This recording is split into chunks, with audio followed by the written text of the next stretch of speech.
Hello, everyone, and welcome to another short clip English lesson with Teacher Quentin, where we aim to teach you an English topic in 5 minutes or less. Today's topic: reduce, reuse, and recycle. Some very important terms that we can learn to help our environment. So let's get started. All over the world, we throw away millions of tons of garbage. Each thing that we throw away took resources to make. The more we use, the more garbage we create, which can pollute our land and water. So, our three R's, reduce, reuse, and recycle, help with this issue. So, garbage and trash, first let's look at that. Garbage and trash, when we say that, we're talking about waste or other items that we no longer use or we must get rid of. Garbage, trash. All right? When we think about resources, these can be any of the items that we use to make other products, such as wood, chemicals, and energy, like electricity. And so all of the items that we end up throwing away all use these precious resources.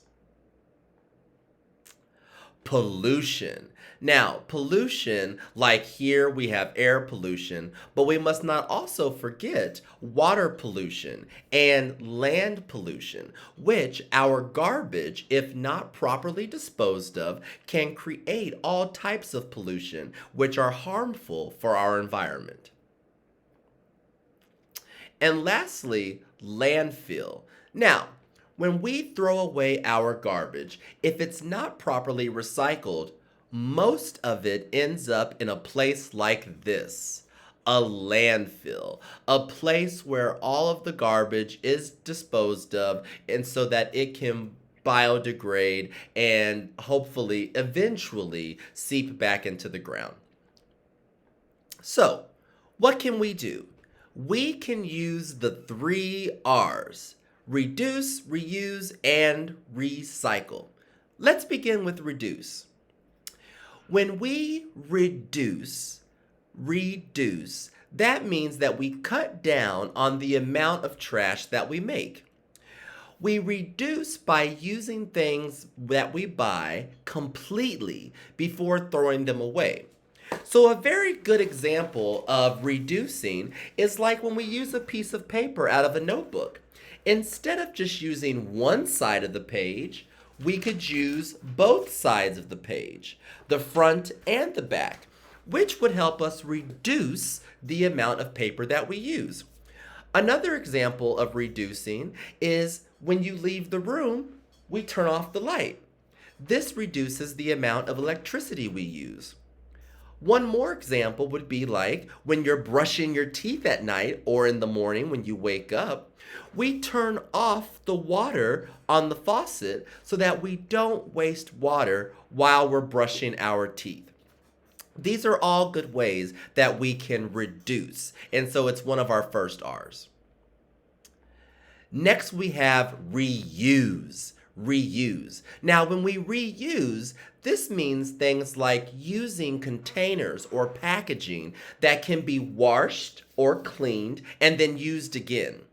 Or we can find new ways to use garbage that we would otherwise throw away. So maybe instead of throwing away an old shirt, we use our old shirt as a cleaning rag. Instead of using plastic water bottles each time, we use a reusable water bottle so that we don't have to get a plastic water bottle every time.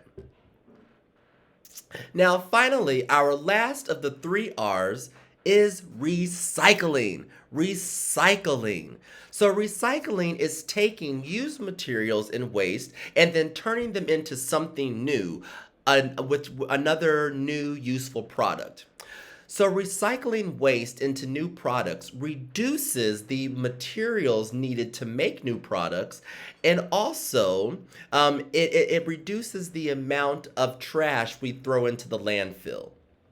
Now, recycling has three key steps. The first is collecting, which is when we actually collect the recycling into a bin. Most recyclables are collected based on their type, which is where step two comes in, sorting.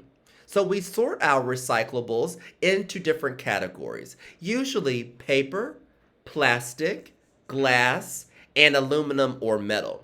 Once we sort our recycling, then it can be appropriately processed, which is our third step. Now, processing takes place at an actual recycling plant, and this is where they turn those old products into new products.